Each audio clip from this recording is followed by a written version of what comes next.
tafadhali kuwa na muda wa kufikiri, ujute kule ulipotoka, ufurahie pale ulipofikia, na uwe na matumaini kwa mlezi wako kwamba Allah kabla hujaja kwake yeye ajisifu kwako kwamba sifa yake ni qabili tauba.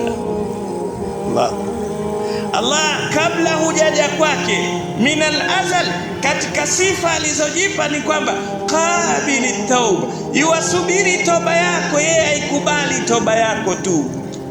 Wakati wote jaza mbingu na ardhi dhambi, madamu umerudi kwake.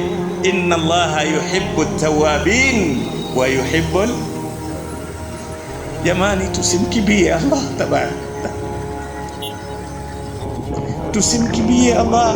Twenda kwa nani mwingine? Ardhi ni ya nani unaoishi? Hewa unaovuta ni ya nani? Riziki ni ya nani?